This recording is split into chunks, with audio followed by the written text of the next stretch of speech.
Chegou a hora de trocar a energia, aumentar a frequência e contar boas histórias. Está no ar o segundo episódio do podcast Nosso Rastro.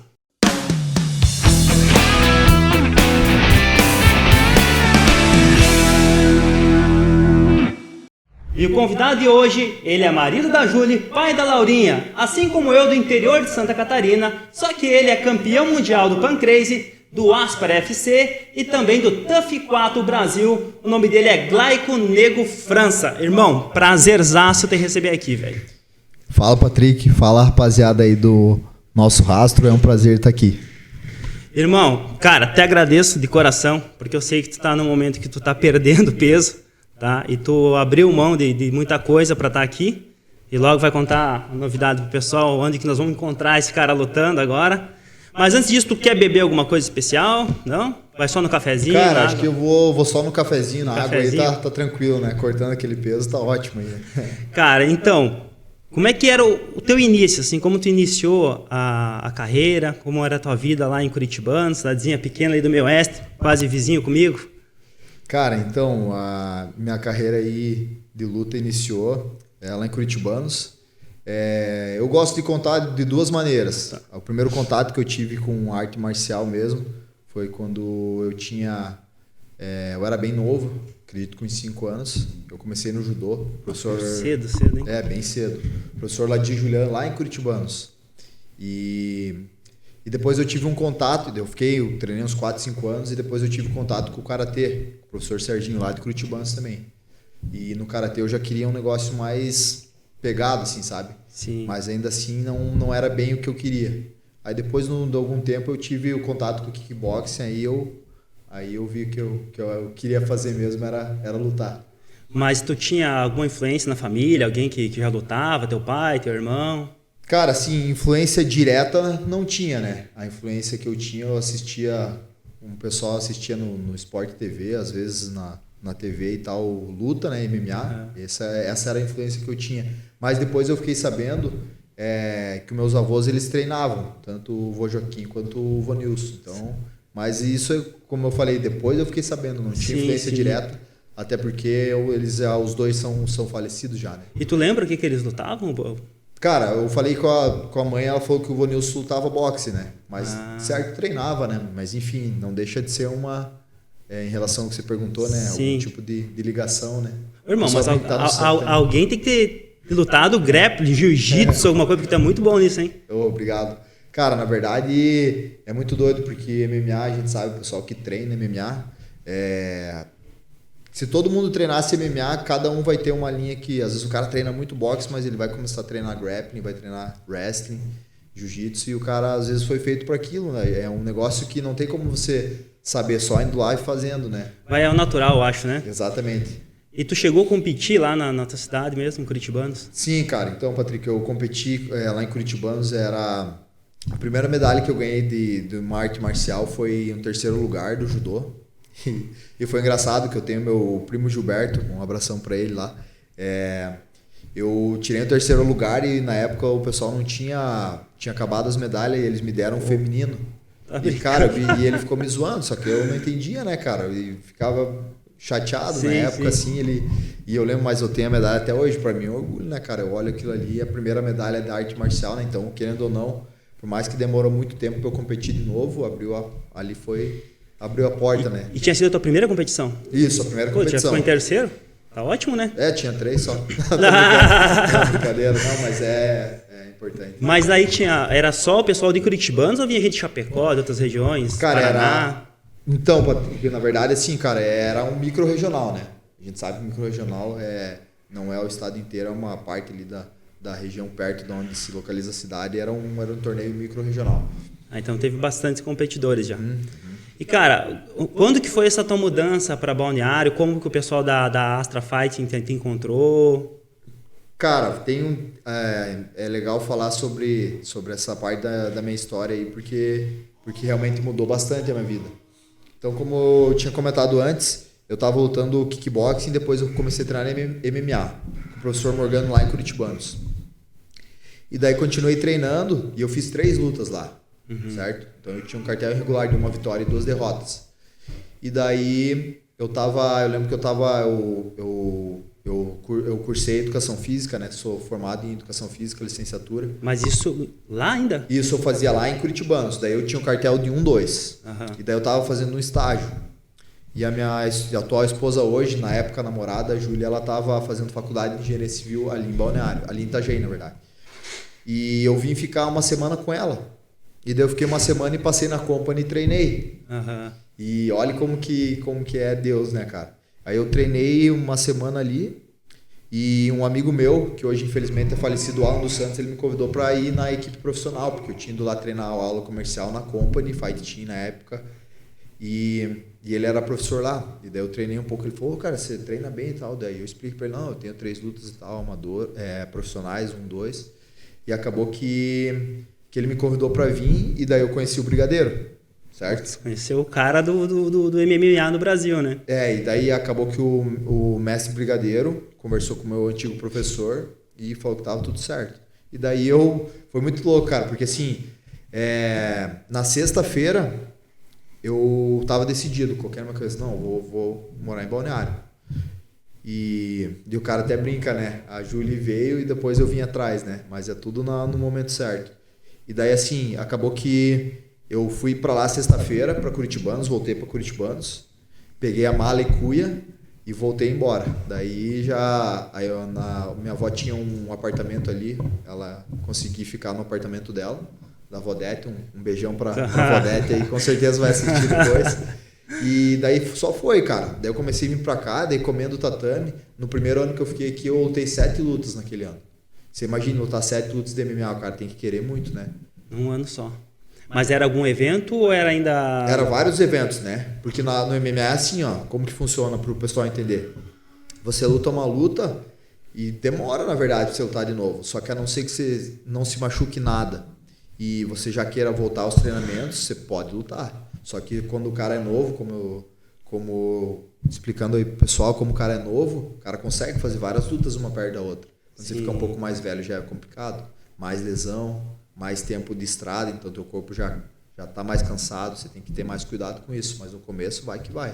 E quando tu decidiu assim, like, tipo, cara, eu vou viver da luta, e tu informou a família, assim, qual foi a reação? Ou foi meio que natural, eles estavam sentindo que tu já estava indo sempre pro lado das lutas? Então, cara, na verdade, assim, eu sempre tive uma relação muito boa com a minha mãe, com meu pai e com meu irmão. Então, o que acontece? Eles já me conheciam disso, eu fui um cara que a vida inteira, não só na arte marcial, mas eu fui um cara sempre que pratiquei muitos esportes. Eu já pratiquei tênis de mesa, tênis de campo, futsal, futebol. Eu era o mais louco do time, que o goleiro tem que ser o mais louco, né? Então a minha mãe já estava acostumada com isso, já andava de moto de trilha, era bem atentado. E daí assim, a minha mãe já se acostumou com isso de, é mais um hobby. Ela pensou, é mais um hobby, foi gostando e tal.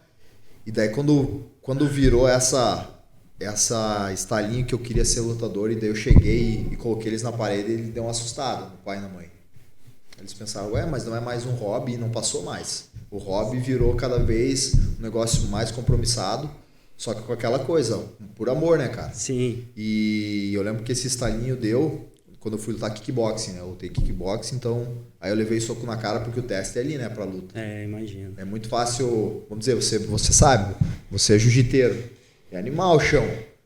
Mas você imagina, não, eu quero ir pro MMA. Tem vários caras do jiu-jitsu bom que vão pro MMA e não conseguem fazer uma transição boa. Por quê? Porque você leva soco, cara. É diferente, muda teus planos. Eu vou botar pra baixo e vou pegar. E daí leva um jab na cara. Aí leva outro jab, leva um outro. Então, foi no kickboxing que deu esse estalo e a minha família, depois que viu que realmente queria, daí só me apoiou, né?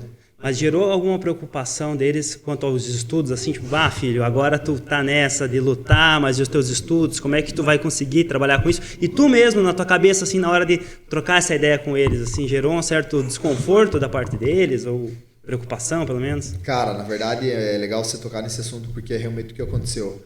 Foi assim, ó, eu fazia educação física na UNC lá em Curitibanos, e treinava, certo? E a minha mãe queria muito que eu fizesse engenharia florestal, que tinha lá na UFSC em Curitibanos.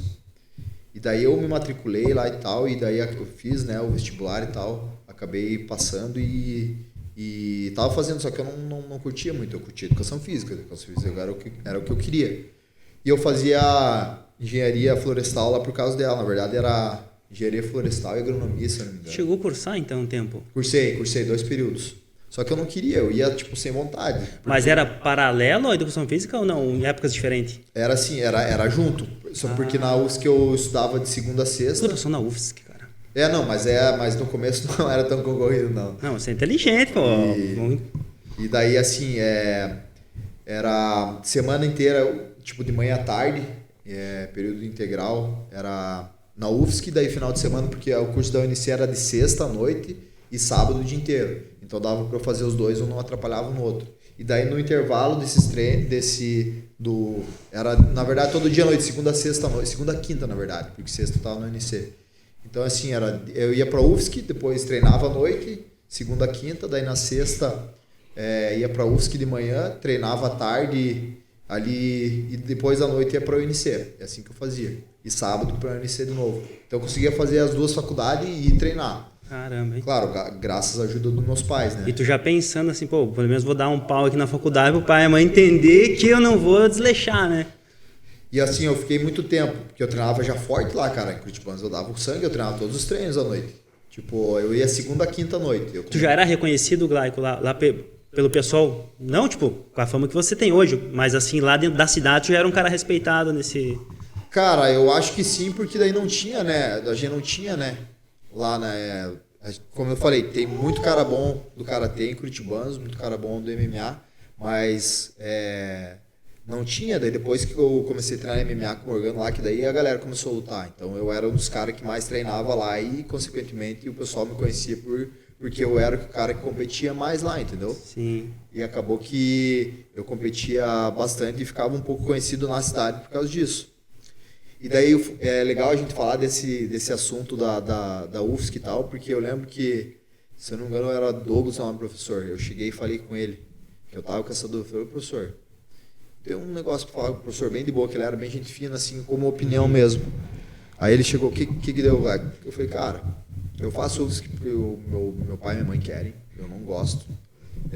Educação física eu gosto, e eu gosto de treinar, cara. E eu quero ser lutador profissional. Ele falou, cara, então você tá perdendo tempo, amanhã você já tem que mudar. Daí no outro dia eu já fui, e já falei com o pai e com a mãe ficou chateada, um pouco mais chateada no sentido, sabe, ela queria aquilo. Só que eu hoje como pai sei, os nossos pais sempre querem o melhor para nós, certo? Só que a gente não pode querer pelo filho. Se o filho quer ser jogador de futebol, ele quer ser médico, deixa que você tem que dar todo o suporte para o que ele decidir, né? Sim, mas não querer por ele. A gente vê, não que minha mãe fez isso com intenção, mas assim, uma coração, coisa né? Coração. Foi pelo coração, não foi nem muito pela razão, mas pelo coração, que é normal de mãe, né? E pai, né? Agora tu sabe, né? Ô Glaico, e assim, aí tu foi pra Asta Fighting. E como funciona, irmão? Quando tu entra numa academia dessas, a questão de custos, você é escolhido por eles? Ou você tem que pagar lá para treinar? Como é que funciona? Cara, na verdade, isso aí é muito pessoal de equipe para equipe, certo? No meu caso, como eu comentei da história antes, eu vim para cá, para o Balneário, e depois eu me matriculei porque na época era Company Fighting RFT, então a Company é uma academia privada, onde a RFT, que hoje é a AST, na verdade, assim, depois virou, né? Para o pessoal entender, para eu não confundir o pessoal. A Company era uma academia de musculação que tinha uma área de tatame lá, onde tinha uma equipe dentro dessa área que se chamava RFT, ou seja, que representava, daí tinha o nome Company RFT, mas você pagava uma taxinha de academia, né, cara, para treinar. E daí depois de um tempo, quando você começava a treinar com os cascas grossas mesmo, que daí você entrava pro time, daí você já não pagava mais, entendeu? Basicamente é assim que funciona, mas como eu falei, isso varia de equipe para equipe, né? Tá, mas hoje tu entrou na equipe, tu não tem esse custo de treinamento, né? Isso, exatamente. Entendi. E como funciona assim, hoje tu treina quantas vezes por semana? Cara, isso varia muito da época, se eu tenho luta ou não, sabe? E varia também do meu feedback. É legal que a gente faz uma programação bem legal com os treinadores. Com o meu treinador Jefferson Fajardo, ele que monta a minha programação. Então, massa assim, cara, que a gente consegue escutar meu corpo, sabe? Tipo, se eu tô bem, eu tô rendendo nos treinos, beleza, a gente mantém. Mas o número que você perguntou basicamente é 11, varia de 11, pode ser um pouquinho mais, um pouquinho menos. Tá, então 2 a 3 treinos. 2 no dia dois e mais treinos. um no sábado. Que loucura, hein? Exatamente. E daí tu tem quantos treinadores? De quantas modalidades diferentes hoje tu tem ali dentro da Astra Fighting? Cara, vamos lá para eu não me perder. Tem o meu preparador físico, Jefferson Fajardo. Tem meu treinador de trocação, Alexandre Guerra. Tem o treinador de MMA, que é o Marcelo Zulu. O pessoal conhece do BBB e do No Limite. No Limite. Tem o mestre Marcelo Brigadeiro, que é o meu mestre de luta livre esportiva. Que, na verdade, o pessoal entender luta livre esportiva é o jiu-jitsu no gi. Então, a verdadeira arte marcial, já o pessoal sabia, o pessoal de jiu-jitsu não fique bravo, porque é verdade. O no gi que falam é a luta livre esportiva, certo? Sim. E daí tem mais o meu treinador de wrestling, que é o Tim Ruber, que daí é o... Que é o americano. Americano, exatamente. Que também é reconhecido mundialmente. Cara, todos os meus treinadores, todos esses que eu falei, todos eles são muito bons no que eles fazem. Tu tá há quantos anos com essa mesma equipe? Porque tu teve o Darren Till também, que treinou contigo, né? E essa mudança, Glauco, de treinador, ela acaba sendo interessante para você como atleta? Talvez por metodologias? Na verdade, assim, ó, cara, a equipe é a mesma, né? Porque o Tio acabou indo para Inglaterra, depois o Brigadeiro trouxe o Guerra, porque o Brigadeiro é o head coach, né, da Astra, né? Então, o dono da Astra é o Marcelo Brigadeiro, meu mestre. E ele que trouxe o Tim, ele que trouxe o professor Zulu, ele que trouxe o Guerra. Então, ele que montou esse timaço aí, sabe? E na época, ele é manager do Tio até hoje, né? Ah, ele é manager do Tio ainda. Manager do Tio até hoje. Então, assim... ele é muito bom manager também. O Brigadeiro, além de um excelente treinador de chão, de luta livre, cara, o bicho é muito, ele sabe muito. Ele é um excelente manager também. Então o Tio, na época, ele lutou no UFC, daí ele machucou o ombro e depois ele acabou voltando para a Inglaterra. O que o pessoal tem que entender assim, na arte marcial e principalmente no MMA, a gente não vai lutar para sempre. Então a gente tem que pegar as melhores oportunidades. E no caso do Tio, ele tinha um patrocínio lá na Inglaterra, ia ter um suporte maior, bem que fez, cara. Tipo assim, a gente sabe que não é tudo e o cara tem que ser verdadeiro, mas rede social hoje é importante. Sim, lógico que é. Cara, o Tio tinha 4 mil seguidores no Instagram aqui no Brasil, ele foi pra Inglaterra, hoje ele tem 1 milhão. E muitos, talvez, brasileiros que não seguiam ele aqui no Brasil e quando ele foi pra lá, passaram a seguir, né? Aquela velha coisa, né? Santo de casa não faz milagre, né, cara? Eu mesmo imagino. cara, gente boa igual... o bicho é muito engraçado, descontraidão, assim. Ele é o mesmo, ele não mudou, ele foi pra lá, ele é o mesmo. Só que lá, o suporte que ele teve foi melhor que aqui no Brasil. O porquê eu não sei te dizer, mas é a realidade, você tá falando de realidade. Assim, ó, o Glauco, e qual, irmão, que é a maior luta de vocês? É dentro do octógono ou fora, na questão de patrocínio? Porque assim, ó, eu vejo assim na televisão, quando é Olimpíadas, todo mundo, o fulano de tal, vão lá e segue o cara da canoagem, entendeu? Passou 15 minutos, ninguém mais dá bola pro cara da canoagem. Só que esse cara da canoagem, ele tem que se manter, porque ele é um atleta. Sim. E ele vai nos representar. Então vocês sofrem muito ainda com esse negócio de conseguir patrocínio? Cara, eu vou responder você, cara, e falar pro pessoal dividir em duas, porque eu não posso ser injusto. Tá. Pra mim, hoje, aqui no Brasil, eu tenho excelentes patrocinadores. Eu não tenho nada que reclamar. Pelo contrário, cara, eu só tenho a agradecer meus patrocinadores. E assim... Quem são hoje? É Gaboarte? Isso. Heróis da Pizza, não? Cara, assim, ó, eu tenho vários apoiadores, mas patrocinadores mensais. Que a gente sabe que o pessoal só recebe dinheiro financeiro, bolsa, quando vai lutar, certo? Sim. Então... mas eles não. Eu tenho 3 patrocinadores, a Gaboard, At Home e Heróis da Pizza. A Gaboard é uma empresa grande, sim, lá de São Cristóvão. O Brasil inteiro, o pessoal conhece, o pessoal que gosta de palito de dente, de fósforo, sabe que eles são muito fortes. Grampo de roupa, enfim, tem uma infinidade de itens lá. A At Home Cross Training, que é uma empresa, uma academia de crossfit lá em Curitibanos, de cross training. E o Heróis da Pizza, o pessoal que já foi no Heróis da Pizza já sabe que é muito bom. Melhor, eu sempre brinco, mas eu brinco com o dizer, mas realmente é verdade, é uma das melhores pizzas que tem, cara. Eu falo, é a melhor pizza da galáxia, né? Então, esses 3 patrocínios, cara, ficaram 2 anos, a pandemia, e eu fiquei sem lutar, os caras junto. Cara, só tenho a agradecer eles. Que bom que tu falou da pandemia, que foi uma pergunta até que nos fizeram. Como que o Glaico lidou com a pandemia? Assim, porque parou o evento, eu não sei se vocês conseguiam treinar nesse meio tempo, né, com teus treinadores. Como é que funcionou na pandemia para ti? Eu sei que deu resultado bom que nasceu a Laurinha, né? É verdade. O cara é campeão mesmo, hein, cara? Essa é engraçado até falar. Mas assim, cara, antes de responder essa tua pergunta, o outro lado dos patrocinadores, aqui no Brasil é complicado, cara. Assim, para mim melhorou muito depois do TUF e do UFC.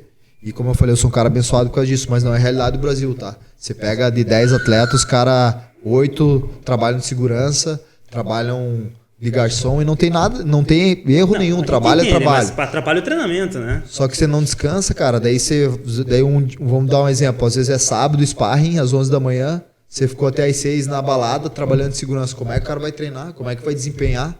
Então, só que ou ele faz assim, ou ele volta para a cidade dele. Então exatamente, é bem complicado. A realidade do Brasil, infelizmente, é essa. Em relação a patrocínio atleta de MMA. Acredito que alguns outros esportes também, mas eu posso falar do meu, né? Não posso falar do que eu não sei. Eu posso falar do que eu sei, do que eu Mas acaba meio que sendo meio que geral para alguns esportes, assim, que tirando talvez o futebol, que deixa um patrocínio gigante para um clube, né? Mas no caso do atleta que precisa daquele patrocínio personal, na verdade, assim, é um pouco mais complicado, né? Exatamente. E daí na pandemia, como é que tu fez? Treinou, parou o evento, ficou só, graças a Deus, com os teus patrocinadores fiéis? Então, Patrick, na verdade, assim, ó, cara, como eu comentei antes, eles me mantiveram, todos eles, firme ali, cara. E pra mim foi complicado a pandemia, porque assim, nos primeiros meses aí tava todo mundo assustado, aí fechou tudo, aí a academia ia fechar, e daí a Astra fechou e eu e a Júlia fomos para Curitibanos. E daí com o Dil foi lá que a Júlia mesmo com o Dil, a Laurinha veio. Era para ser. O que foi um momento muito legal para nós, mas teve o outro lado da pandemia, como eu comentei, foi um pouco complicado para mim. Primeiro, fechou as academias. A gente dava jeito de treinar lá e não tem problema quando você não tá marcado, treinar um pouco menos da intensidade que você está acostumado, ok? Só que o problema é que depois de algum tempo que eu voltei a treinar, na pandemia ainda, eu rompi o ligamento do joelho direito, o cruzado anterior e o colateral medial. Então ficou complicado, né? Porque eu nunca tinha me lesionado, eu fiquei assim, né? O cara fica um pouco assustado. Mas tu chegou a ficar parado daí? Sim, daí eu fiquei, porque daí eu fui pra faca, né? O pessoal brinca que fui pra cirurgia, né? Acabei fazendo cirurgia, recuperação. Ainda bem que eu tenho a Júlia na minha vida, me ajudou muito. Ela sempre me ajuda muito, né? Realmente, minha esposa é uma pessoa sensacional. Só que foi um momento complicado, porque assim, cara, você imagina, você tá sempre treinando forte. Daí você estoura o joelho. E daí como é que faz? Cabeça tudo, não sei como tu dormia à noite, irmão. E daí na época eu lembro que eu tinha uma CRFzinha 230. Eu tinha comprado uma 250, bem massa. E eu gosto de, como eu comentei tô comentando agora, eu gosto de moto e tal, de vários esportes. E eu tava felizão com a motinha, daí tive que vender para realmente fazer essa cirurgia, né? Sim. Porque a gente sabe que hoje em dia, ainda mais que no Brasil, não é uma cirurgia barata, né? Mas eu vejo sempre o lado bom das coisas. Passou esse momento turbulento aí, consegui fazer cirurgia. Aí já veio a Osteo Sports, que é onde eu faço fisioterapia. Os caras fizeram um trabalho sensacional, meu joelho tá melhor do que antes. E eu sou muito grato a eles. Um abraço pra rapaziada da Osteo Sports também. É importante, cara. Eu gosto, cara, do que eu te acompanho desde o TUF Brasil. Você é um cara muito família, assim, visivelmente família, né? E tu tem uma educação, cara. Eu vou te falar, que vamos entrar na história do TUF Brasil, que o Glaico foi campeão. Esse cara aí, o mata-leão dele, assim, tem que se ligar, hein? Cara, teve um momento que eu te falei, em off, que teve 2 momentos que me conquistaram. Que tu conquistou a minha torcida no TUF sem saber quem era você, né? Que também foi a tua projeção, foi ali, né? Exatamente. Teve algum momento, se eu não me engano, tu precisava perder peso e tu foi numa banheira. Isso era de noite, eu acho, né? E alguém lá se incomodou. E foi naquele tirar satisfação. E tu com uma educação, cara, assim, uma educação que que quebra o estereótipo do lutador marrento e coisa e tal, que hoje tem quebrado bastante. Mas ali, cara, tu com uma sapiência, assim, uma educação, tu resolveu todo o teu problema ali, cara. Ali tu me conquistou, sabe, velho? Eu falei assim, pô, que cara de uma educação diferenciada, né? E outro, cara, foi quando você entrou com a bandeira de Curitibanos. Porque eu sou meio bairrista, assim, sabe? Eu falei, pô, não acredito que o cara que eu tô torcendo é de Santa Catarina, velho, de uma cidade pequena, e tu ainda entrou com a bandeira da tua cidade, né? Cara, ali pra mim foi cara, eu fiquei muito feliz, assim, por você e pelo nosso estado, né? E entrando na história do TUF Brasil, como é que aconteceu? Como é que funciona, assim, a seleção? Porque o teu, se eu não me engano, foi com maior inscritos da história, né? Que foi aqui no Brasil. No Brasil, né? 600 pessoas, mais ou menos, né? Isso.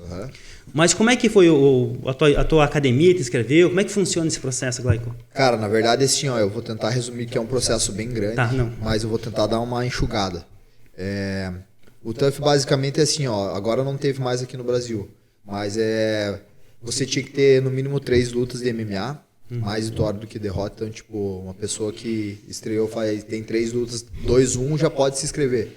Só que daí o UFC manda uma confirmação no teu e-mail. Se não vir essa confirmação, não adianta nem aparecer lá, porque você não preenche os pré-requisitos. Esse era um deles, ter no mínimo 3 lutas de MMA. E daí você mandava, daí vinha a confirmação. Veio a confirmação, você já podia ir lá no local. Isso depois de algum mês, eu acho. E daí foi no Rio. E daí foi numa segunda-feira, porque acho que tinha eleição no domingo e daí acabou jogando pra segunda. Entendi. E teve vários inscritos, cara, e é muito doido, porque a seletiva do TUF funciona assim. Tem outros 600 caras que querem a mesma vaga que você quer, certo? E eram 2 categorias, 61 e 70.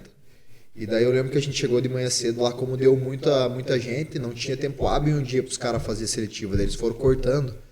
E daí eles faziam um bloco de 40 pessoas, 40 atletas pra entrar, pra eles ver. E o primeiro era fazer chão.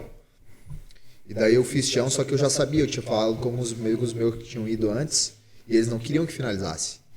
Se mostrar que você é bom de jiu-jitsu, você não precisa finalizar o cara.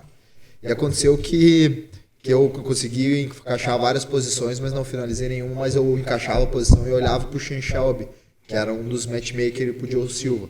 Então eles viram, pô, o gurizão sabe chão. E daí os outros amigos meus passaram também, e a gente foi pra segunda etapa. A segunda etapa já era um pouco mais complicado, porque era a manopla. Às vezes pegava um cara não tão bom de manopla, daí você não consegue mostrar tudo que você sabe. Mas eu peguei um cara que puxava bem, o que foi bom. E outra coisa que me disseram, que amigos meus que tinham ido no TUF antes falaram, você tem que fazer coisa diferente para eles te notar, para o pessoal entender na seletiva do TUF. E eu ficava, a galera fazendo sombra meio com, sei lá, com vergonha, e eu pulando, dando jurada voadora, os caras já viram diferença ali. Isso aí me ajudou. Daí eu passei dessa etapa também. Daí na terceira etapa era mais difícil ainda, que era a entrevista. Porque a gente sabe que no Brasil os caras são muito bons lutador, completo e tal, só que às vezes os caras não sabem falar um nome na câmera. E daí foi onde eu consegui me dar bem também. E daí só teve um problema no TUF, que quando eu fui pra lá era até 70 quilos. Eu tava com 82,5. Caraca, velho. Eu tive uma lesãozinha ali, e daí eu fui pro TUF, pra seletiva. E daí eles queriam que eu fosse, só que eles me chamaram 3 vezes lá pra eu falar, tá, e você tá com 82 quilos, como que você vai bater 70? Você sabe que o Dana, se você não bater o peso no TUF, eles não contratam mais. O cara vai pra semifinal, um exemplo, pro pessoal entender, no TUF. Se você não bater o peso na semifinal, eles te mandam pra casa e falam, ó, esse aí no UFC não entra mais. No TUF eles querem que bata o peso. Depois que você é contratado, já é conhecido no UFC, ok. Às vezes o cara não bate 1 ou 2 vezes, sobe de categoria, perde o valor da bolsa, mas tá tudo bem. No TUF não, no TUF os caras tesoureiam e não tem. Então assim, acaba que foi o que aconteceu, e daí eu falei pra eles, ó, eu tô cursando educação física, e isso me ajuda muito. E também tinha comentado que eu tinha vindo de uma lesãozinha no ombro lá, que eu tava um pouco defender. Assim. Sim, soube me defender. Ajudou bastante, hein? Daí eles me chamaram, daí o que acontece? Eles fazem vários exames. Eles fazem exames no hotel, a gente ficou no hotel Windsor, lá no Rio de Janeiro, o pessoal conhece, sabe lá onde é que é. E foi a seletiva lá no Windsor, e depois a gente ficou 3 dias fazendo exames e tal, e daí deu tudo certo. E depois de... É engraçado agora, a gente olha como o mundo é pequeno. Eu vou colocar o Duda no meio, porque o teu mestre do jiu-jitsu, isso foi em outubro. E eu lembro, cara, não tem como esquecer, no TUF aqui a gente tava no evento do Duda, o Ingrisson, um amigo meu lá da Asta, tava lutando e tava eu e o Tim, que é meu treinador de wrestling, no evento do Duda, professor do Patrick. E acabou que naquele dia que os caras me ligaram, um celularzinho LG bem pequenininho, bem engraçadinho assim, daí era o Joey Warner, o cara que trabalhava no UFC. Ô, meu irmão, parabéns, você foi contratado. Cara, mas esse cara é brasileiro ou era americano? Não, é americano que falava português. Ah. Aí meio diferente, né? Ô, Glaico, parabéns, você foi selecionado, cara. Tá brincando, cara. Eu só olhei pro Tim assim, acho que o Ringson nem tinha lutado. Eu falei, cara, os caras ligaram e ficamos bem loucos. E daí foi muito massa. Aí quando ele te ligou, tu já foi selecionado pra entrar na casa, pra entrar no programa. Eu era um dos selecionados pra ir pro programa já. Então já passou todas as fases, já ia aparecer na televisão. Isso. Essa parte que eu falei agora, de estar no Windsor até o dia... foi no dia... Cara, foi dia 21 de dezembro, eu acho, ou dia 20. Esse evento que teve no Duda. Então eu tava aqui. E nesse dia que os caras confirmaram que eu ia. Só que a seletiva foi 27 de outubro. Daí teve esse meio tempo aí. 2 meses. Ô, Glaico, e esses custos, cara, a partir de que momento que passa a ser deles? Tipo assim, até onde o custo era teu? Em relação ao UFC, você diz? Não, em relação ao TUF Brasil mesmo. Até onde, assim? Porque depois que tu entrou na casa, ali o custo era deles. Não. Até antes, ou antes já? Não, assim, ó, na verdade, assim, ó, pro pessoal entender bem. Quando você vai pra seletiva e você não é um dos selecionados, o custo é todo teu, certo? Então, tipo, você foi lá no Rio, não deu certo. É cada um por si, entendeu? Sim. A partir do momento que você foi selecionado, que os caras me ligaram lá dia 20 de dezembro, aí é tudo deles. A passagem de ida e volta, eu sair daqui de Navegantes, depois ir pro Rio, do Rio pra Las Vegas. Eu não boto mais a mão no bolso pra nada, é tudo o UFC que paga. Chegou, por exemplo, o dia que a gente chegou em Las Vegas, eu nunca tinha viajado de avião antes do dia 27 de outubro. Eu lembro que na época eu mandava um abraço pro meu irmão também, o Guilherme, sempre me ajuda pra tudo. Ele me pagou a passagem, ele até também era novato nisso, começou a colocar um monte de coisa, colocou o poltrona lá na frente, bem caro, nem precisava. Né? E daí eu fui de avião, daí ele falou, não, o mano falou, vamos de avião, cara, vá de avião, porque daí fica mais tranquilo, você vai descansado pra fazer seletivo.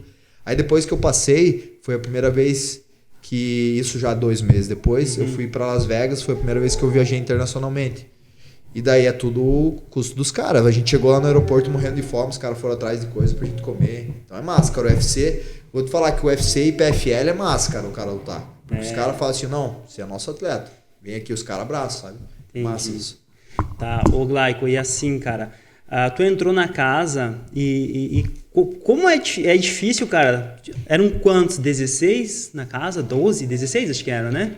Eram 32 pra entrar na casa e depois ficava 16, que daí era 8 da 70 atletas e 8 da categoria 61. Exatamente. Tá. No caso, tu é meio médio. Hoje eu sou meio médio, eu era peso leve, 70. Era peso leve. Tá, tá, depois a gente vai falar da perda de peso. Tá, mas pode ser rápido também. Tu perdeu em quanto tempo? Esse peso, tu tava com 82, tu falou? 82,5. Em quanto tempo tu conseguiu? Cara, é bem interessante quem quer ser atleta de alguma coisa. Eu acho que vai agregar bastante o que eu vou falar agora. Na verdade, não só atleta, acho que tudo na vida. É ideal você visualizar o que você realmente quer. Sentir no coração e visualizar. Porque quando eu fui pra seletiva, eu fui feliz, cara. Tô fazendo certo, vai dar certo. E eu comecei a focar já no momento que eu me inscrevi ali no site, antes de ter uma confirmação, eu já coloquei na cabeça que eu tava dentro. Isso aí me ajudou muito, porque daí, como você perguntou do peso, eu chegando lá com 82 na seletiva, eu comecei já na dieta. Eu já vim mais leve, eu cheguei, como a gente tava no Windsor, e a galera, bifezão, já ia lá e destruía. E eu não, cara, eu saí com 79 já do Windsor. A gente ficou 3 dias lá. Aí o que eu pensei? Falei, cara, os caras estão assistindo nós, eles estão vendo, eles vão ver que os caras que são atletas, os caras que não são. Os caras que E de fato, os caras ficavam cuidando disso. Não, indiretamente, né? O Joey, esse gurizão que eu falei, muito gente fina ele ficava olhando, porque ele também ele treina também. Daí ele pensava, os caras ficavam comendo sorvete o dia inteiro, só besteira, ninguém tinha água, cara, os caras não tinham água. Mas eles não estavam num peso confortável? Não, eu quis dizer em relação aos atletas que estavam na pré-seletiva. Na pré-seletiva ainda. Então daí a gente tava lá, no Windsor, e como eu te falei, eu já tava com 7,9. Daí naquele momento eu já coloquei na cabeça, cara, pro TUF eu fiquei 5 meses de dieta. Pra ficar mais leve, porque eu sabia, eu já tinha assistido antes e eu gostava realmente do TUF. E outra coisa que é legal em relação ao que eu falei, eu olhava no TUF lá, nos da gringa, e eu assistia, cara, e eu me imaginava lá. Depois teve o TUF Brasil, teve a galera aqui, teve o Macarrão do TUF 1, teve o Giba, amigo meu que treina com nós, teve vários outros caras que eu via e eu pensava, cara, eu vou entrar nesse TUF aí. E daí no 4 foi a minha oportunidade. Só que eu me imaginava lá antes, é muito mais fácil. Aí eu pensava, eu assistindo isso há uns 2, 3 anos antes de ir pro TUF, eu olhava assim, cara, mas se eu for, o cara vai comer, o cara tem que comer pouco, o cara tem que se controlar, o cara vai ficar ansioso, não tem celular, Sim. Não tem nada. Eles cortam tudo? Não, você chega no TUF, eles te tiram o celular, 2 meses sem você falar com a esposa, hoje minha esposa, na época era minha namorada, sem família, sem nada, você não fala. Cara, é uma preparação psicológica. Eu sei, naquela época não, eu não era o melhor tecnicamente, mas eu tinha 2 coisas que nem o outro lá tinha. Que uma era a felicidade de estar lá, certo? Sim. E porque eu curtia o momento. E a outra era me imaginar lá, antes de acontecer. Eu já estava preparado. Imagine que eu preparei tudo na minha cabeça, quando eu cheguei lá eu já sabia. E a luta é assim, cara, agora na Rússia. Eu já estou preparado, eu sei o que eu vou fazer. Eu sei o que o cara vai tentar fazer. Eu sei o que eu vou fazer quando ele me colocar numa posição desconfortável. Eu sei o que eu tenho que fazer quando ele tiver numa posição desconfortável. Eu sei o que ele vai buscar, eu sei o que ele vai tentar evitar. E na luta é assim, cara. Que loucura, hein? E assim, ó, Glaico, dentro da casa, velho, você ficou quanto tempo ali dentro da casa? E como é que é o relacionamento? Tu chegou a fazer amizade com alguém que virou teu brother? Ou, tipo, chegou a ter uma inimizade lá dentro? Como é que foi, assim? É desconfortável? Cara, vou dizer que eu fiz amizade com todos. Com todos, tanto do time azul quanto do time vermelho. O time azul era do Anderson Silva. O pessoal entender, era o time Anderson Silva versus o time Shogun. Daí depois o time Anderson Silva virou time Nogueira. Então era o time vermelho e o time azul. O time Shogun era o vermelho. Eu fiz amizade com todo mundo, cara. Nenhuma inimizade, pelo contrário, amizade com todo mundo. E converso com todos eles até hoje. Mas algum deles, assim, virou mais teu brother? Algum deles treinou junto contigo, não? Cara, na verdade, eu dei alguns treinos com alguns deles. Eu não vou lembrar todos agora, porque foram vários. Mas, cara, talvez o que eu tenha mais contato hoje é o Nicolas Mota. Nicolas Mota. Todos, como eu falei, eu gosto de todos eles, mas talvez acho que teve o contato mais com o Nicolas mesmo. Aí como é que funcionou o sorteio dos times? Tu ficou pro lado do time do Shogun Rua, né? Isso. Cara, na verdade funciona assim o TUF. Primeiro os treinadores, eles... na moeda, eles jogam uma moeda pra cima, daí cada um vai escolhendo, né? Aí, tipo... Pô, a gente imagina uma coisa tão, né? Na moeda, né? Se eu não me engano, o cara que, por exemplo, vamos dizer, o Anderson Silva escolhia o primeiro lutador e daí o Shogun tinha o direito a escolher a primeira luta. Depois que os times tivessem casado. Basicamente é isso. 2 curitibanos. Isso, exatamente. O Shogun acho que é o maior queixo duro do UFC, né? Pô, bicho, é muito sinistro. Ele sim, é tipo aquela frase do Rambo, não importa quanto você bate, quanto você aguenta, né? De titânio, né? E, irmão, te deu um certo, não até deslumbramento, mas, cara, pô, quando tu viu os caras assim que você via na televisão, como é que foi a tua reação, assim? Cara, foi bem o que você falou. Lógico que dá um deslumbro demais, né, cara? Porque você olha os caras ali assistindo no Pride, depois no UFC, os caras lenda do esporte. Daí você tá no meio junto com os caras, você tá num programa que tá com os caras, então é muito massa. Boa, a sensação foi animal. Parecia até que não era verdade umas horas. E eles gravam vocês o tempo todo. Não tem assim, tipo assim, ó, as brigas que acontecem na casa, ou tipo naquele caso do Chael Sonnen com o Vanderlei Silva. No 3, no TUF Brasil 3. No 3, no caso, no 3, mas assim, isso é real mesmo? Cara, é tudo real. O TUF ali, pro pessoal entender, é tudo real. Claro que às vezes eles colocam 2 fatos que acontecem, isso é normal, né? Sim, cara? televisível, né? Tem que ter aquela emoção, né? Sim, exatamente. Mas é tudo real. Tanto que, pro pessoal entender, quando a gente foi pro TUF, a gente tinha um octógonozinho assim, que era um octógonozinho, né? Aqui e ali era o microfone. E a gente acordava, se fosse no banheiro às 3 da manhã, tinha que colocar, cara. Tinha que colocar o microfone, não tinha choro. Se não colocasse, tinha 3, às vezes levava penalidade, dependendo se o cara fizesse várias vezes, ia pra mijada. Tinha que ter. A tua primeira luta ali foi contra quem? Cara, a primeira luta... No TUF Brasil ali, com quem foi teu primeiro adversário? O primeiro adversário foi o Rausch Manfio, foi o primeiro. Ali tu ganhou no Mata-Leão, finalização. Isso. Primeiro ou segundo round? Foi com o Rausch, foi no segundo. No segundo round. E depois, foram 4 lutas, né? Foram 4 até a final. E foi gravado em Las Vegas ou no Rio? Foi em Las Vegas. Que louco. Foi o único, né? Cara, do Brasil? Isso, foi o único. Teve sorte, hein, velho?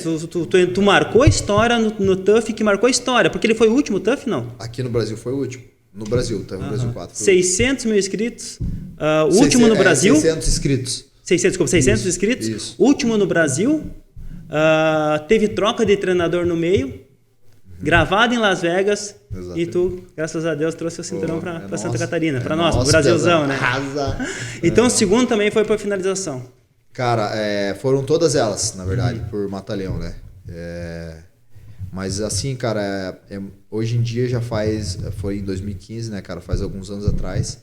E cada um foi tomando um rumo, sabe? Eu saí do UFC, o Rausch, que eu comentei antes, foi até legal. A gente acaba... A amizade que a gente adquire, a gente, mesmo naquele momento, daqueles 15 minutos, ser adversário, depois a gente cria uma amizade. O Rausch, ele é um cara que merece muito, ele foi campeão da PFL ano passado. Então imagine, tá bem demais, né, cara? Enfim, cada um ali seguiu um rumo, depois do TUF, uns ficaram no UFC, outros saíram, voltaram. Então assim, mas todo mundo a rapaziada, todo mundo gente boa ali e todo mundo tá seguindo o seu caminho e foi muito massa. Ó, aqui pra nós, no fundinho, aqui entre nós só YouTube, televisão, coisa e tal, tu torceu pra cair no time de algum deles ou ficou assim, cara, qual time que eu caí, se for do Shogun ou for do Anderson Silva, tá tranquilo? Cara, no começo assim, eu tava assim, né, eu tava meio tipo assim, eu pensei, não, eu vou pro TUF, o time que eu caí, eu vou cair, né, cara? Só que o Shogun é muito massa, né, cara? O bicho é muito massa. E tu hoje tem contato com o Shogun? Sim, tudo? sim. É massa, cara, porque assim, ó, o Shogun a gente vê muito... O Anderson também, mas o Shogun a gente vê muito ele como lutador, é um excelente atleta. Mas, cara, o bicho... Aqui, ó, se ele chegar aqui, ó, ele senta aqui com nós, pô, vamos tomar um café e vamos comer uma pizza. O bicho é muito massa, cara. Tá convidado aí, Shogun. Tomara a Deus, irmão, que um dia tu assista esse podcast, mas, pô, será muito bem-vindo, né? Cara, então, às vezes ele vai, pro pessoal entender, ele vai pra Balneário, às vezes, sabe? E ele gosta, se eu não me engano, ele já foi no Heróis da Pizza também. O bicho, cara, ele tem 2 filhinhas, a esposa dele, eles são muito massa, cara. Gente nossa. Gente nossa. Gente boa, simples, assim.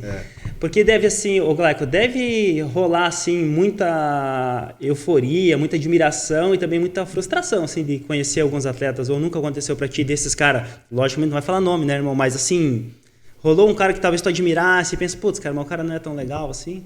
Não, cara, ali dos caras do TUF, não. Não, assim, hoje, no mundo das lutas, assim, que tu conheceu, talvez nos bastidores...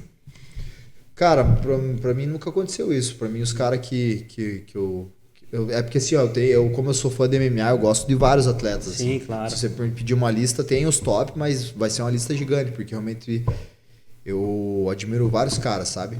E eu tento pegar um pouquinho de cada um pra também, além de ser fã, montar o que eu vou na hora da luta, né? Mas nunca teve isso, cara. E a educação desse cara, com certeza, porque ele é um cara bem simples, bem humilde, a educação dele deve ter somado um monte, porque, cara, era pra nós ter gravado ontem à noite, mas ele tá num processo, porque ele vai lutar na Rússia, ele vai falar pra gente, e a preocupação dele por não ter vindo, é que ele tinha que treinar, ele tá em dieta, ele não tá nem dirigindo, né, quando ele tá em dieta, mas, assim, essa educação que tu tem, velho, o Glauco é aquele cara que a mãe do cara ia torcer pra ser amigo, sabe? Pô, esse cara é uma boa influência, pode ser amigo desse cara, né? Nós somos do interior, né, velho? Então rola muito massa. disso. Ó, esse cara é um cara legal pra você andar, né? Sim.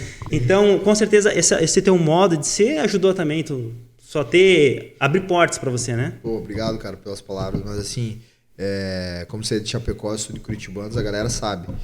Isso é muito massa, né, cara, do interior, porque... Olha só como diretamente e indiretamente, não sei. É influência, né, cara? É influência, porque se você lida com pessoas do bem, você tende muito e vai pegar muito delas e, consequentemente, vai ser uma pessoa do bem, né? Então, acho que isso é importante tanto na vida pessoal quanto profissional, né?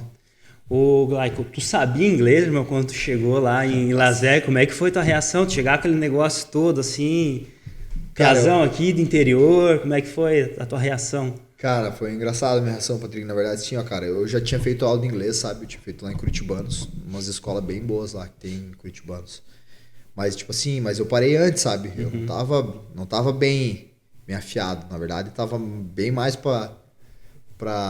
tava meio cru, assim, digamos assim. E daí eu melhorei muito por causa do tio, por causa do Tim, que daí, isso depois que eu voltei, né? Imagina. Mas eu até depois na final do TUF eu arrisquei umas palavras. Tá dando entrevista em inglês já, velho, fazendo story em inglês. Agora mas agora eu tô um pouquinho melhor, né, cara? Mas antes eu era horroroso. Até na final do TUF, aí hoje é engraçado que a internet tem disso, né? O cara fala alguma coisa, se for uma coisa engraçada, mas se também não for, o cara já via piada e foi engraçado, porque os caras falavam, não sei o que, pô, legal, o cara lá, o Glaico ganhou o TUF, mas pelo amor de Deus, não fala mais inglês depois na entrevista, pede pro tradutor falar. Uns caras falavam que eu era da mesma escola do João Santana. Mas respondendo o que você falou, cara, eu aprendi um pouco lá, mas eu já tinha feito aula antes. E depois o que afiou mesmo foi eu treinar com o tio e com o Tim, né? Aí meu inglês deu uma melhorada. Dentro do TUF Brasil, qual foi a luta mais difícil pra ti? Cara, dentro do TUF Brasil, incluindo a final... Incluindo a final, pode ser. Cara, ser. A final foi difícil por causa do round que foi. Toda luta tem sua dificuldade. Mas eu acredito que talvez a mais difícil foi com o Nicolas, porque eu levei um knockdown, né?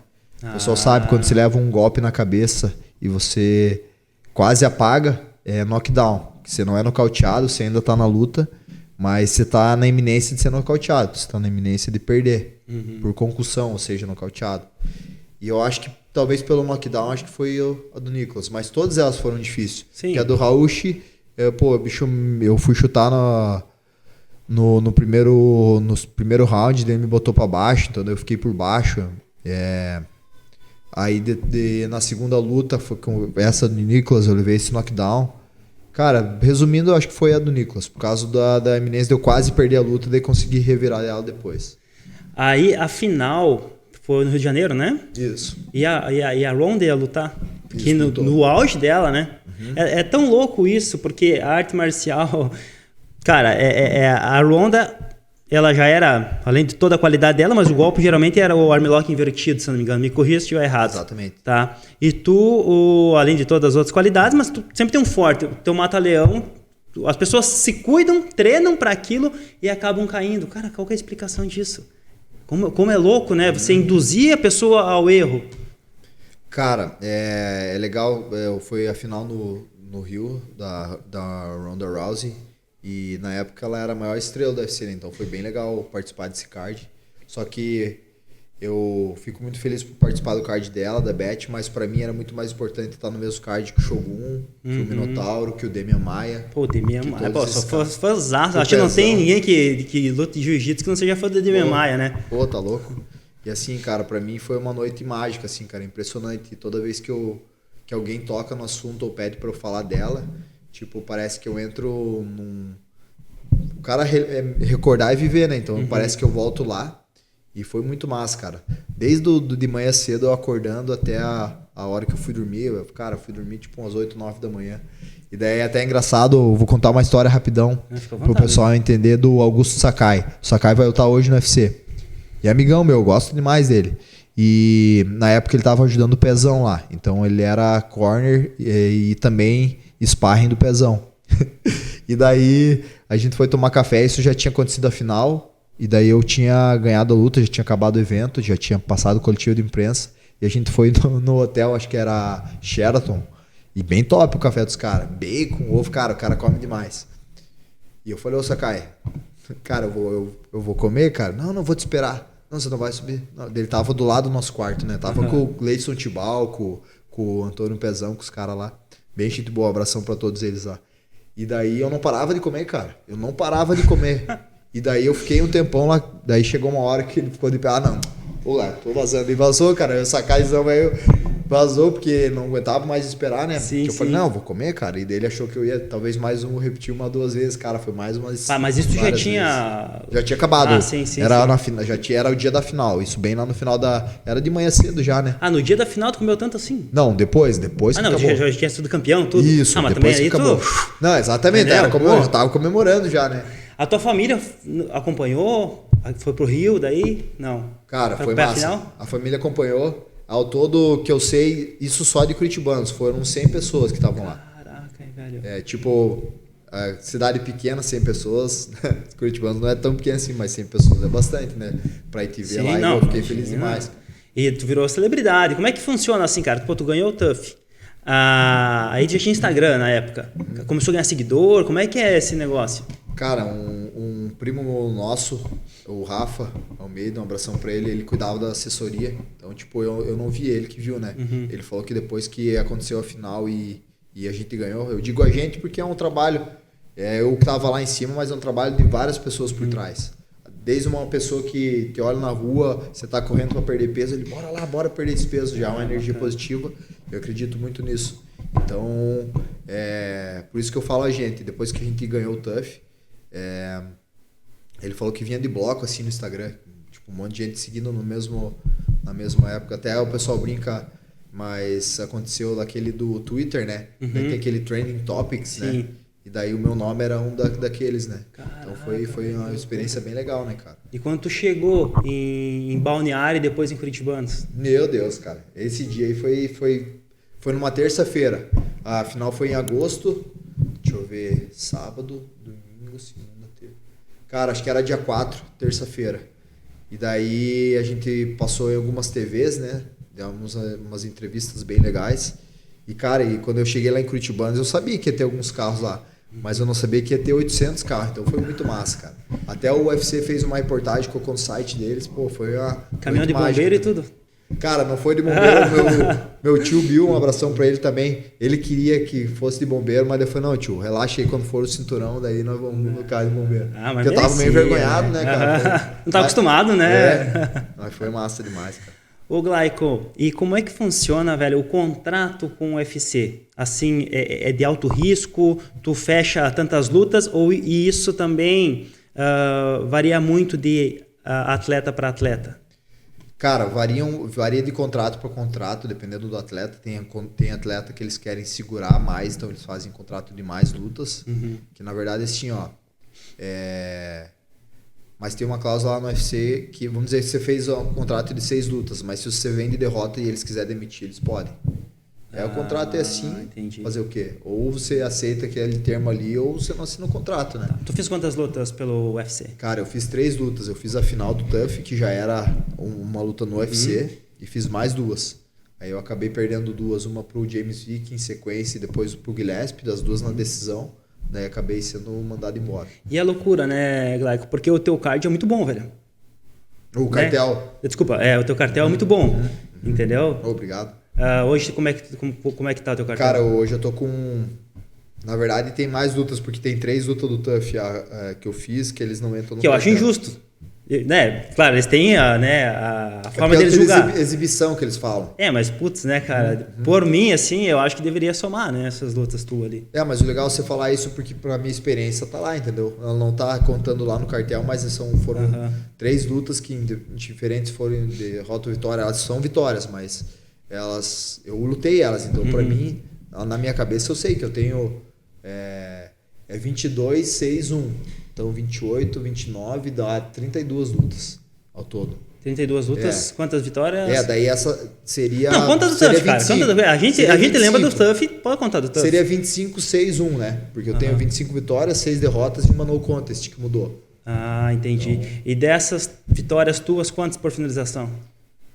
Tu lembra? Boa pergunta, cara. Eu acho... Mas em porcentagem? Não, em porcentagem não. Em número é 12 finalizações. 12 finalizações. 12 finalizações, 11 nocaute e daí... Pô, tu tá bem trocador, hein, cara? Pô, 12 nocaute, 12... mas é nocaute e nocaute técnico, né? Às vezes, então, tipo, eu boto pra baixo e daí maceta os pezão no chão, cotovelo, que daí é nocaute técnico, que nocaute técnico e nocaute, Sim. Ele entra na mesma contagem ali.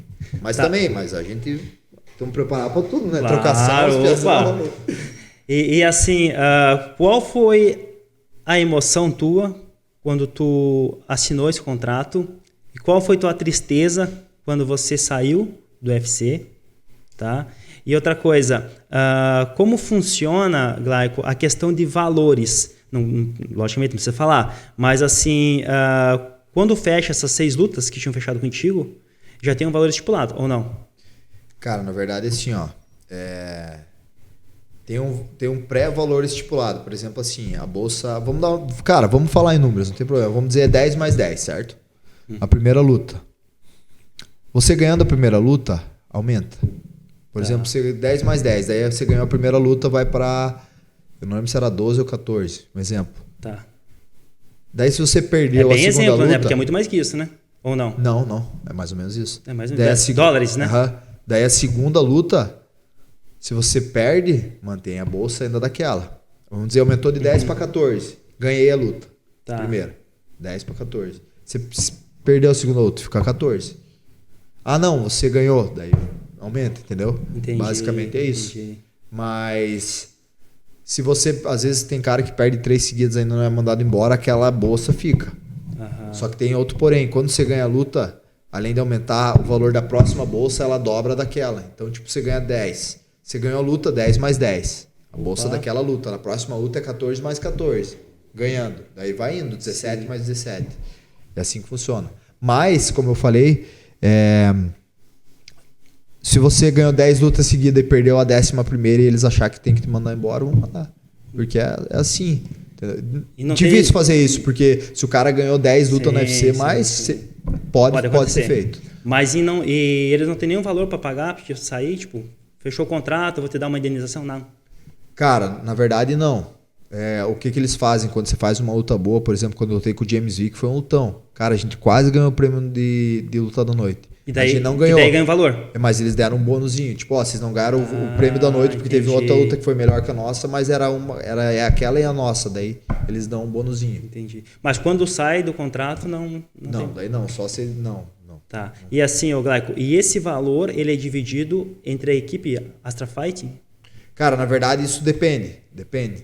No meu caso Cara, eu um livro aberto, eu não tenho que esconder. Pô, bacana, cara, e muito obrigado por nos dar essa confiança, tá? É assim, ó, cara, de 100% que eu ganho, 10% vai pra Astra e 10% pra MTK, que é a minha agência que me empresaria, certo? Ah, legal. E daí 80% pra mim, pra Laura e pra Júlia. Maravilha, cara. Hoje, tu tem quantos professores ali, então? O Marcelo Brigadeiro, ele é o cara da Astra Fighting. Isso. Ele é o cabeça, né? Muito conhecido aí, todo mundo conhece ele. E, querendo ou não, o Glaico, quando tu chega numa competição representando uma academia dessas, tem um peso, né? Cara, depende de cada atleta, certo? Tipo, eu me sinto muito bem na Astra desde o primeiro dia que eu pisei ali. Os caras são muito massa. Eu cheguei muito cru ali, sabe? Eu tinha bem pouco conhecimento e ainda me vejo assim, sabe? Eu acredito que o primeiro passo pra você crescer é você entender que você não sabe quase nada. Se eu te falar hoje que eu não sei nada, zero, é mentira. Sim. Eu sei alguma coisa, mas eu quero sempre aprender mais, sabe? Quero sempre me colocar na posição de aluno para eu sempre ter essa mente de querer sempre evoluir. E ali a Astra é muito massa, cara. O número de professores, né, que você comentou, tem o Zulu, o Guerra, o Tim e o Brigadeiro, da Astra. Sim. Daí tem o meu preparador físico, só que o Jefferson não é da Astra, né? Ele é um preparador físico. Então você treina aqui com o Dudu, se você quiser fazer preparação com ele, você pode fazer, não tem problema nenhum. Entendeu? Entendi. Mas os meus treinadores são esses 5. Hoje, Glaico, além do UFC, qual é o outro evento maior, assim? Acho que o UFC ainda é o maior do mundo, né? Tem algum outro chegando lá? Cara, assim, em questão de marketing, de alcance mundial, o UFC é o primeiro, sem sombra de dúvida, como você falou. Mas tem alguns que são bons. Bellator, PFL, One FC, todos esses são bons. Mas em relação à bolsa, a PFL vem em segundo. A PFL vem em segundo, sem sombra de dúvida. E a PFL é da onde? A PFL é dos Estados Unidos. Dos Estados Unidos. Porque o Japão também, trabalha muito nessa linha do MMA, assim, é bem famoso os no Rising, lá, né? O Rising tem o Pancrase também que eu lutei, só que o Pancrase financeiramente, tipo, se for comparar com o PFL UFC, não dá pra comparar. Tanto que eu até falei quando eu fui pra PFL, tipo, a diferença de bolsa do Pancrase e do PFL era gigantesca. Hoje tu tá no PFL? Hoje eu não tô em nenhum. Eu vou lutar no RCC na Rússia. Sim. Que é um evento bom também, um evento grande lá. Tanto que hoje eu tá um brasileiro no RCC Boxing, que é o Patrick Teixeira, já foi campeão mundial e boxeador muito bom. E gente fina demais, merece demais, cara trabalhador. E eu nem vi, antes de eu vir pra cá, eu vi que cancelaram a luta dele, não sei o que aconteceu. Depois eu vou me informar pra ver o que aconteceu. E aí o RCC, os caras fazem evento de boxe e de MMA, e é bem forte. Os caras são bem fortes lá. Então eu fico feliz que a MTK me colocou lá pra eu lutar. E com cara duro que eu quero meter uma vitória lá na Rússia e já ir pro próximo passo, porque é um contrato de uma luta. Contrato de uma luta. É risco total. Cara, não necessariamente. Porque não, eu digo assim, tipo assim, como a gente tá falando do UFC, que o contrato era para ser 6 lutas, cada luta é um contrato. Só que tem os dois lados da moeda, você imagine, porque quando você é arriscado, se você perder, vamos dar um exemplo. Eu fui lá pra Rússia e perdi. Eu arriscado, lutei só uma, o SC não quer me contratar, o UFC e nem o PFL que eu vim de derrota. Eu fui lá, ganho no SC, meto um nocautão no cara, um triângulo de mão, alguma coisa, uma finalização. Eu tô vindo de vitória num evento muito grande na Rússia.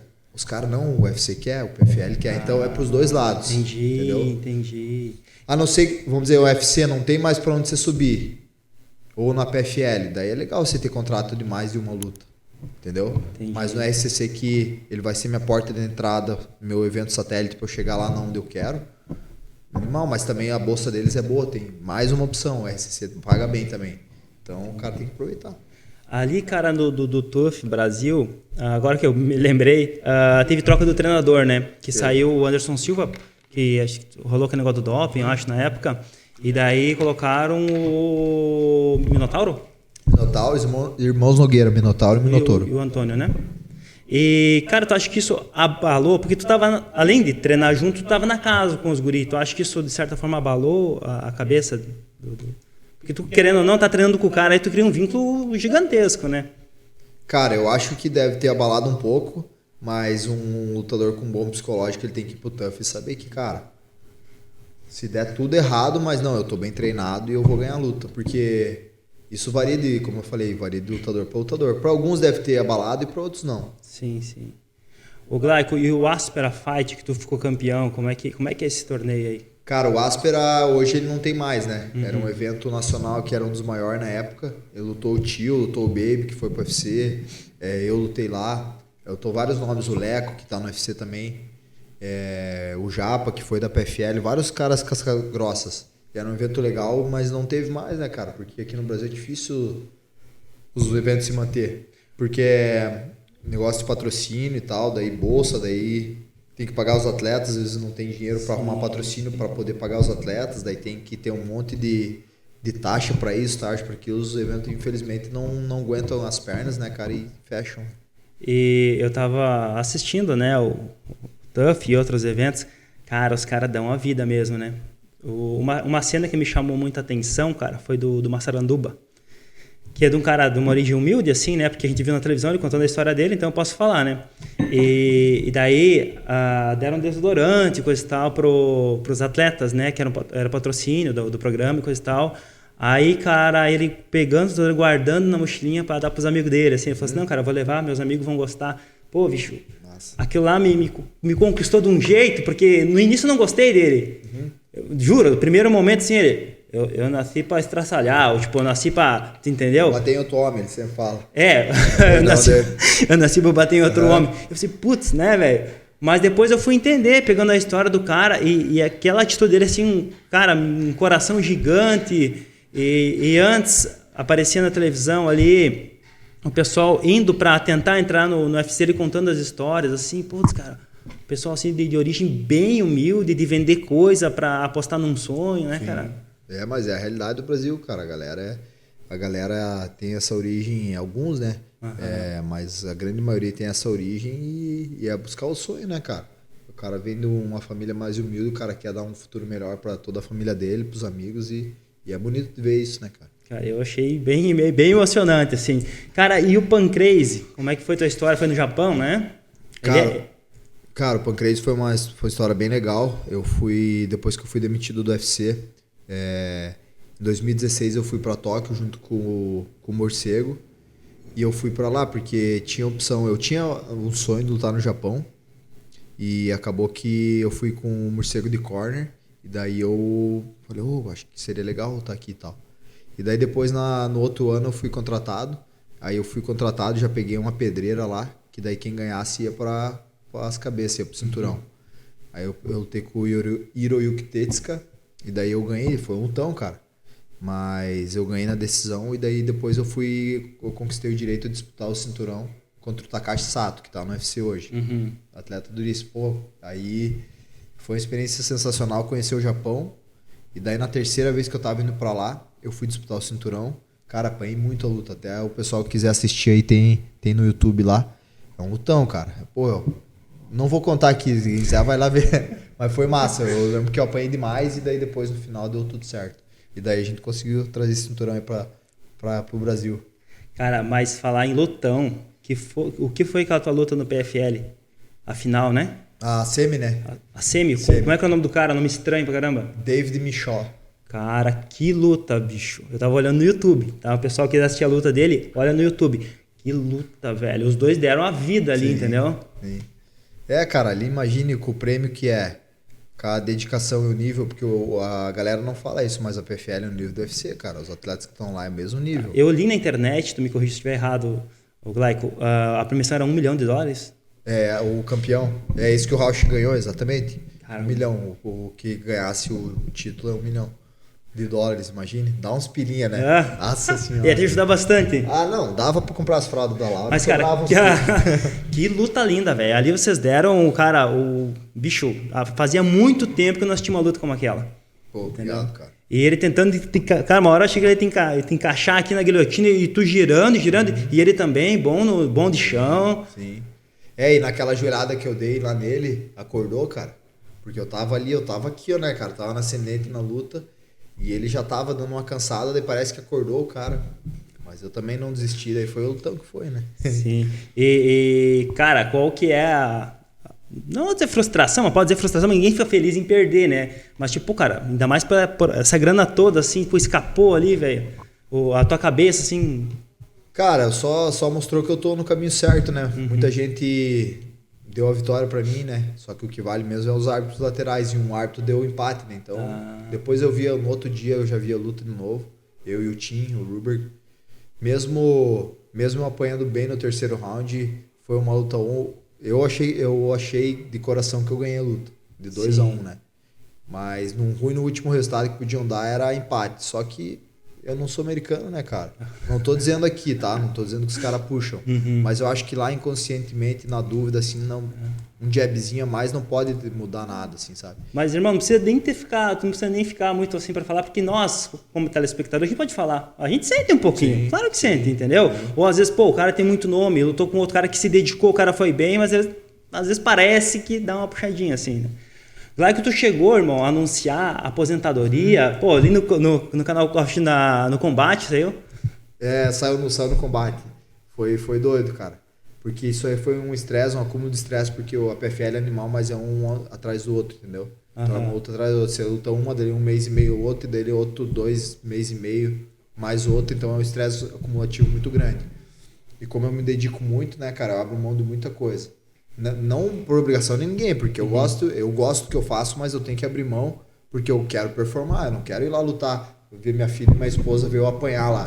Eu posso até apanhar, mas eu me dediquei demais e tudo que eu podia fazer para estar bem preparado eu fiz. Se eu apanhei é porque o cara era melhor que eu. Não porque eu deixei a desejar no treino e na dieta e qualquer coisa na minha vida como atleta para chegar lá e ter uma performance ruim. Então, não. Então, por isso, cara, por isso mesmo que eu acho que... E luta é uma coisa séria, cara. Você pode levar um golpe ali e ficar com sequela a vida inteira, né, cara? Então, tem que ser focado e tem que se dedicar aí para chegar nos objetivos. E assim, em relação à aposentadoria, foi esse estresse mesmo. Então, assim... Ainda bem que tu mudou de ideia, né? Porque, cara, tu tem muito para dar ainda, né? Eu queria também... É uma coisa que me incomoda como telespectador. Às vezes, um comentarista esportivo limitar... Eu vou falar até do futebol, um jogador... Pô, o cara já tá velho. Pô, cara, eu tenho 34 anos, entendeu? E eu sei que eu posso fazer e eu não sou um atleta, apesar de me cuidar. Mas, tipo assim, te incomoda, velho. Às vezes, um cara que não corre 2 quarteirão, tipo, querendo te limitar por idade, alguma coisa assim. Cara, me incomoda, assim, no sentido de o cara... tá equivocado na opinião dele. Eu respeito a opinião. Cada um tem uma opinião sobre vários assuntos e acho que todo mundo é livre para expressar sua opinião sem que os outros julguem. Mas ao mesmo tempo, você não sabe 5% da vida daquele cara que você tá falando. Por exemplo, o Glover Teixeira. Como que o cara ganha cinturão então? Massaranduba tá batendo nos caras 7-7. Ele, 43 anos, pega os garotos de 21 e bate. Não tem lógica você falar isso, sabe? Sim. Eu acho que é respeito, de novo, respeito a opinião das pessoas que pensam assim. Elas pensam do jeito delas, ok. Mas na realidade, é uma opinião um pouco equivocada, porque senão seria impossível. Aí daí, às vezes, uns amigos meus perguntam, e aí, nego, vai lutar até quantos anos? Eu falei, cara, não sei. Mas... eu procuro me cuidar. O pessoal tem essa pergunta, você acha que quanto dá? Não tem como você dizer. Cada pessoa é uma pessoa. Se o cara tem 40 anos e não se cuida, talvez ele já está acabando a carreira. Sim. Se o cara tem 40, mas se cuida, faz o que tem que ser feito, ele vai ser, quiser ir para 45, se ele achar que dá e ele acreditar que dá, ele vai chegar. Cara, é bacana ouvir isso de ti, cara, porque eu sempre me incomodei, velho, sempre me incomodei com isso.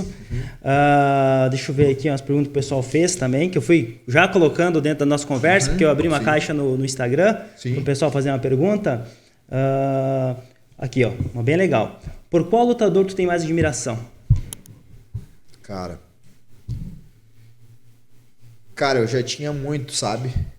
Por esse lutador, mas depois que eu conheci mais ele como pessoa, eu fiquei mais admirado dele. É o Shogun, cara. Shogun, pô, caiu no time certo, velho. Foi aquela coisa de energia mesmo, né? Que a gente tava falando antes, né?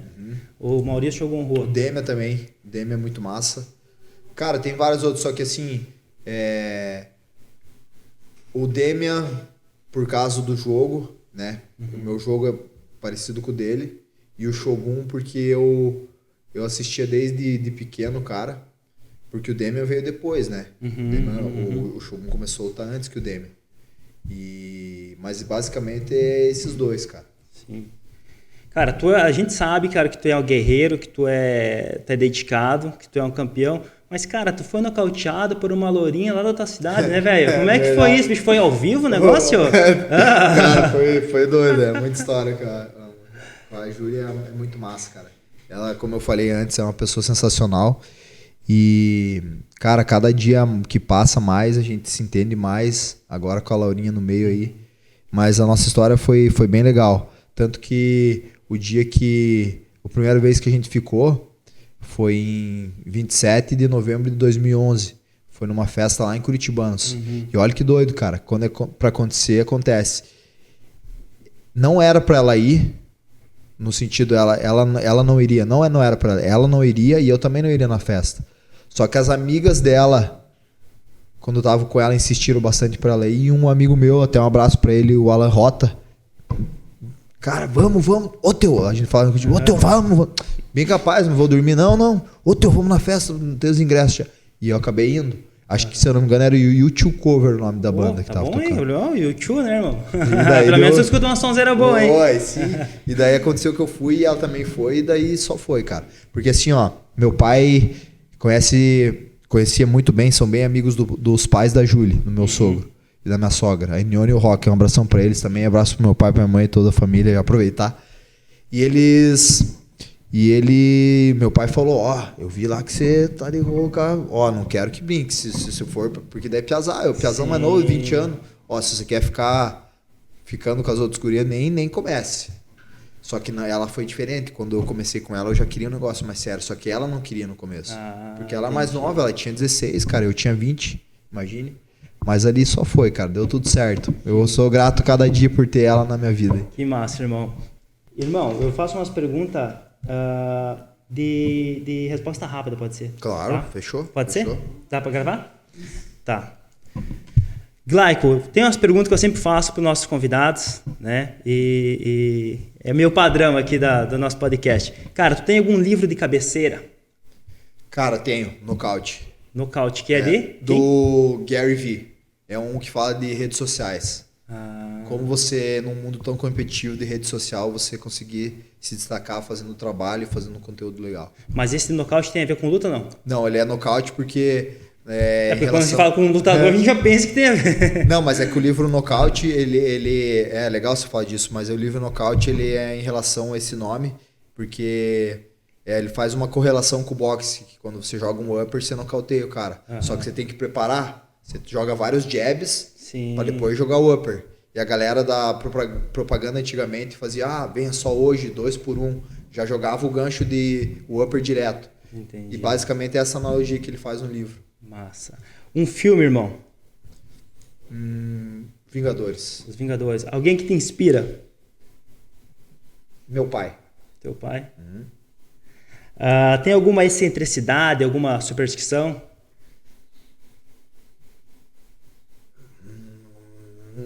Acho que não. Não? Não. Algo que tu ainda quer fazer, velho, na tua vida, assim, que tu ainda não fez? Aprender a surfar. Aprender a surfar? Pô, tá perto, mora em Balneário, hein, cara? Tá cheio de nego bom aí, velho. É verdade. Cara, e agora... Alejo. Aí agora pra finalizar, alguma mensagem pra galera aí que tu queira passar aí? Mensagem, cara, posso olhar pra câmera? Fica à vontade, meu. Aqui você manda, velho. Você tá em casa. Obrigado, Patrick. Então, assim, ó, cara, a mensagem que eu tenho a vida é muito curta, então a gente tem que aproveitar os momentos perto das pessoas que a gente realmente ama e a gente tem que realmente fazer da vida o que a gente quer, com muito trabalho, dedicação, disciplina, honestidade e respeito, a gente vai chegar. Então, basicamente, é essa mensagem. Perfeito.